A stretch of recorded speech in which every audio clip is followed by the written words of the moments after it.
Évidemment, il y a différentes façons de jouer à des jeux. Et aujourd'hui, vous l'aurez compris en voyant le titre à miniature, on va pas juste jouer un jeu. On va voir comment est-ce qu'on peut tricher en ayant littéralement des armées de robots qui jouent à notre place.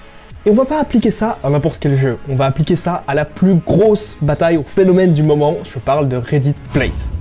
Si vous n'avez pas suivi Reddit Plays, bon, Reddit c'est un forum à la base sur lequel ils ont lancé un truc le 1er avril. Ils ont créé une énorme image et chaque membre du site peut individuellement changer la couleur d'un pixel de l'image. Sauf qu'il y a une toute petite subtilité, c'est qu'on ne peut changer la couleur d'un pixel que toutes les 5 minutes.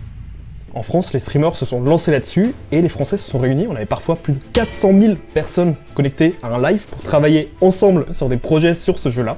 Et ensemble, la communauté française, en se coordonnant, a pu créer des trucs fabuleux. Des trucs comme Thomas Pesquet, on a créé l'Arc de Triomphe. La communauté française, de façon générale, a créé d'autres choses. Ils ont notamment créé Notre-Dame de Paris, qui était magnifique. Avant que, comment dire, les Espagnols brûlent virtuellement Notre-Dame de Paris en mettant des pixels par-dessus. Reddit Plays, c'est aussi la guerre.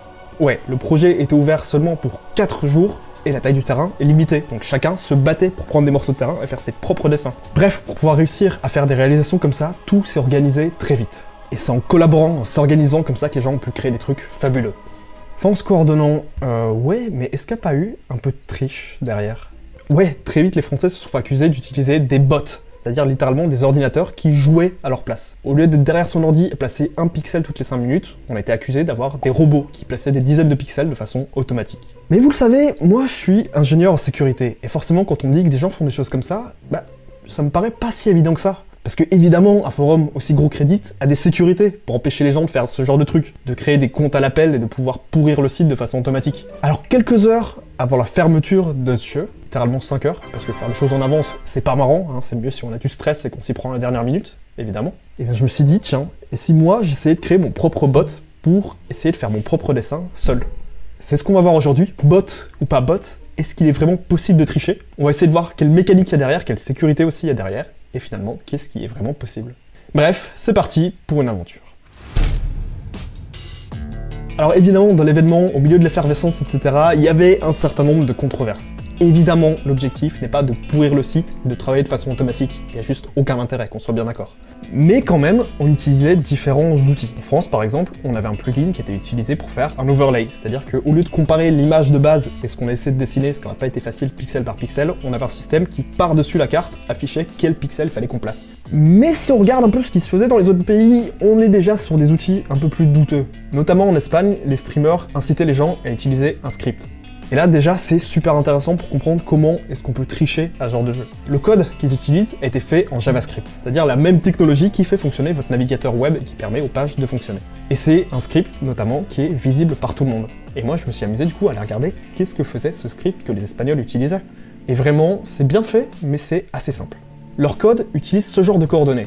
Ça, faut le lire simplement comme « Ok, on veut placer un pixel en 91 1491 et il sera de la couleur 18. 18 qui correspond au violet foncé. » Et comme ça, leur script comparait tout le temps quelle était l'image qu'on veut dessiner et quel était l'état actuel de la carte. Et si les couleurs correspondaient pas, ça faisait placer automatiquement au joueur un pixel de la bonne couleur au bon endroit. C'est très basique, mais c'est intéressant parce que ça permet aux joueurs de pouvoir jouer sans être derrière leur écran. D'ailleurs, je me suis amusé à faire un truc pour voir qu'est-ce qu'ils essayaient vraiment de dessiner les Espagnols. J'ai fait un petit bout de code qui traduit ces coordonnées techniques en l'image qu'ils essayaient de faire de façon automatique. Et ça donne à peu près ça, qui est le logo de BTS, voilà, pour ceux qui connaissent. Et ça, ils essayaient justement de le dessiner par-dessus le drapeau français. C'était vraiment au milieu de la guerre, quoi.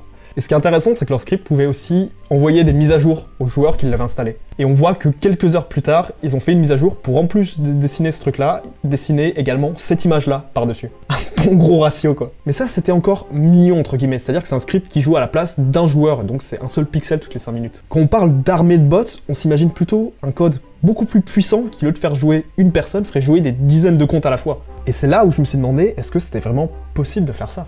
Je me suis mis au travail, et pour réussir à faire ça, j'ai dû passer par plusieurs étapes. J'avais 5 heures avant la fermeture du site pour essayer de faire tout ça, et voici les étapes par lesquelles j'ai dû passer. Étape 1, créer des comptes en masse. Et direct, c'est le début de la galère. Évidemment, Reddit vous laisse pas créer des dizaines de comptes à l'appel. La première sécurité, c'est celle que tout le monde connaît, c'est le CAPTCHA. Ce truc qui vous demande est-ce que vous êtes un robot, et effectivement, il faut vraiment qu'un humain soit derrière pour valider la création du compte. Pour ça, j'ai quand même trouvé une alternative, j'ai trouvé des morceaux de code que j'ai réutilisés sur internet qui permettent de contrôler un truc qui s'appelle Selenium. Selenium, c'est un peu la méthode bourrin, normalement c'est un navigateur qu'on peut programmer qui permet de faire des tests. Ça permet de préprogrammer des actions en faisant ouvre le site, clique sur tel bouton, fais telle action. Donc là, pour créer des comptes de façon automatique sur Reddit un peu rapidement, on programme le navigateur pour tout seul aller sur Reddit, sur la page d'accueil, rentrer un email aléatoire, rentrer un nom de compte aléatoire, un mot de passe aussi, et nous afficher le CAPTCHA. Et donc comme ça automatise une partie des tâches répétitives, ça stocke tout seul les mots de passe, et la seule chose qui moi me restait à faire manuellement, c'était de remplir des CAPTCHA. Il y a une deuxième limite quand même, c'est que si vous créez un compte comme ça et que vous essayez d'en recréer un derrière, Reddit va vous dire excuse-moi mais ça fait 2 fois que tu crées un compte d'affilée, c'est pas nécessaire, je sais pas ce que tu es en train de faire mais c'est suspect. Donc normalement tu dois attendre entre la création de 2 comptes. Ce genre de vérification en général c'est assez simple, ils regardent vos cookies, des choses comme ça, ils regardent aussi souvent votre adresse IP. Évidemment ça se contourne aussi assez facilement, il suffit d'utiliser des proxys, Tor, des choses comme ça, qui permettent de masquer son adresse IP. Donc il y a bien des sécurités, on ne peut pas se créer des dizaines de milliers de comptes sur le jeu, mais c'est quand même possible de se créer quelques dizaines de comptes en moins d'1 heure. Une fois que j'avais mes comptes, je suis donc passé à l'étape suivante. Étape 2, créer un dessin. À ce moment-là, j'hésitais un peu, j'avais envie de faire mon logo, le logo de la chaîne Akanir, chaîne sur laquelle je parle de tech. Voilà, si vous la connaissez pas, j'en profite pour caser ça, mais il y a un super bouton qui existe sur la chaîne qui s'appelle le bouton de s'abonner. N'hésitez pas à vous abonner pour suivre d'autres contenus du genre. Voilà, si vous êtes resté jusque-là, c'est que ça vous intéresse a priori. Et donc au début, j'ai voulu créer le logo de la chaîne. Pour ça, je suis allé directement sur Photoshop et j'ai reproduit la palette de couleurs qui était disponible sur le site parce qu'on avait un certain nombre de couleurs limitées et ça ressemblait à ça. Vous voyez que ça donne ce petit effet un peu dégueu qu'on a des images très compressées, des gifs ou des choses comme ça avec des couleurs limitées. En fait, on appelle ça du dithering. Si on n'a pas une couleur précise, on mélange un peu des pixels et ensemble, on arrive comme ça de loin à avoir le même rendu, la même couleur. Le truc, c'est que j'ai fait un calcul rapide. Ok, j'avais une 50aine de comptes et il me restait environ 4 heures pour pouvoir placer des pixels sur le site. J'ai estimé que j'arriverais à placer à peu près une centaine de pixels, on va dire, ce qui aurait fait un dessin de 10 x 10 pixels. Si je prends mon logo et que je le mets sur 10 x 10 pixels, ça ressemble à ça. Très clairement, c'est dégueulasse. Même en refaisant à la main et tout, j'ai pas réussi à avoir un rendu où juste on reconnaissait mon logo. Donc je suis passé sur mon plan B, j'ai écrit Akanir en reprenant mes couleurs sur le A, et voilà, je me suis dit que le plus simple, ça serait quand même de juste marquer mon pseudo de façon minimale. Ok, on a nos comptes, on sait quoi dessiner, maintenant, faut tout automatiser. Étape 3, placer des pixels en masse. À partir de ces étapes, c'est là où c'était intéressant d'avoir déjà compris comment est-ce que le script des Espagnols fonctionnait. On va reprendre le même principe. La deuxième différence, c'est que comme j'avais des dizaines de comptes, j'allais pas faire fonctionner ça dans des dizaines de navigateurs à chaque fois. Ça aurait été super lent, c'est horrible, enfin non, on fait pas ça. Donc au lieu d'utiliser un navigateur, j'ai fait directement appel à l'API de Reddit. En gros, au lieu de contrôler le site qui lui-même demande au serveur de faire des actions, mon script va directement contacter le serveur pour lui demander de placer mes pixels comme je veux. Et là, évidemment, on a d'autres sécurités en place. La première chose, c'est qu'un bon serveur doit toujours vérifier ce que vous êtes en train de faire. Et d'ailleurs, ça m'a joué quelques tours ce truc-là. Comme l'interface, normalement, t'empêche de placer des pixels toutes les 5 minutes, si tu le fais manuellement et que le serveur s'aperçoit que tu demandes à placer des pixels alors que t'es pas censé le faire, Reddit finissait par bannir le compte. Donc là-dessus, eh ben, mine de rien, les sécurités sont pas trop mal faites. Honnêtement, si j'avais été eux, j'aurais quand même mis une toute petite sécurité en plus, qui est un CAPTCHA sur le site. Avant de jouer, on remplit le CAPTCHA et voilà. Parce que comme ça, mine de rien, si t'as réussi à créer plein de comptes, tu peux tout à fait automatiser les trucs et faire en sorte qu'un robot joue à ta place. Ce qui, avec un CAPTCHA, n'aurait pas vraiment été possible. Étape 4, la patience. Même en ayant des dizaines de comptes, c'était pas si facile, je me faisais raid, je pouvais pas prendre une zone qui était libre sans que quelqu'un d'autre saute sur l'occasion et me laisse pas le temps d'à peine dessiner 3 lettres avant qu'il fasse autre chose à la place. Et je vous avoue que je voyais le temps passer et mes lettres qui se dessinaient à peine et c'était un peu stressant. Mais à la fin, j'ai fini par trouver vraiment un endroit où il y avait rien. Je dirais que c'était un peu un cimetière virtuel, un amas de pixels qui restait après une bataille. Je finis par me placer là, j'ai réussi à dessiner au début juste un A, puis AC, puis AK. J'étais fier, j'avais réussi à avoir un truc qui me représente un peu. Il restait à peu près 1h30 et j'ai même tenté d'écrire Akanir complet. Je voulais pas effacer le truc qui était à côté donc j'ai fait ça sur la ligne du dessous. Et ça a fonctionné. J'ai fini par réussir à écrire Akanir. Avant de me faire rouler dessus. Ouais, ça a duré environ un quart d'heure avant que des gens débarquent et fassent cette espèce de dessin par-dessus. Ce qui est sympa, en revanche, c'est que on peut voir qui a placé les pixels. Donc les personnes savaient que le dessin d'Akanir c'était moi, et ils sont venus me contacter directement sur Reddit.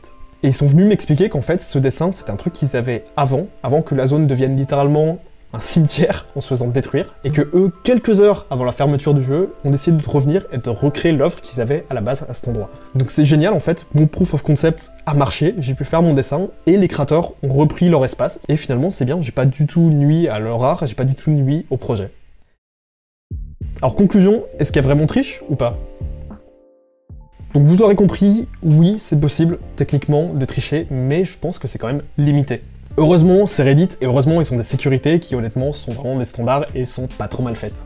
Ok, on va quand même pas se mentir, évidemment il y a eu de la triche un peu de tous les côtés. Parce qu'évidemment aussi, on peut pas contrôler ce que chacun fait dans la communauté. Mais pour autant, la communauté française a toujours dit qu'elle n'incitait pas à faire ça. Ils ont jamais explicitement diffusé un script en disant aux gens d'aller faire des bots, d'aller faire ce genre de choses. Ok, techniquement, c'est possible d'avoir des bots, mais je suis même pas sûr que ça vaille le coup. En France, on a quand même eu plus de 400 000 personnes qui étaient réunies, il y avait une effervescence générale, tout le monde était là à vouloir placer son petit pixel. Il y avait des équipes qui s'organisaient pour se coordonner, placer les pixels au bon moment, faire des espèces de raids pour défendre. C'est tout ça, c'est pas le fait de tricher qui est intéressant, c'est le fait qu'il y ait de l'effervescence et que tout le monde y participe. Ok, il y avait des robots, mais c'est difficile de dire à quel point il y en avait. C'est facile d'accuser, mais en pratique, c'est pas si facile que ça d'avoir vraiment des trucs efficaces. Et la conclusion de tout ça, je pense, c'est que ça restait avant tout un projet humain, comme on l'a montré, un truc collaboratif. Et c'est la communauté qui a rendu ce projet si intéressant et si beau.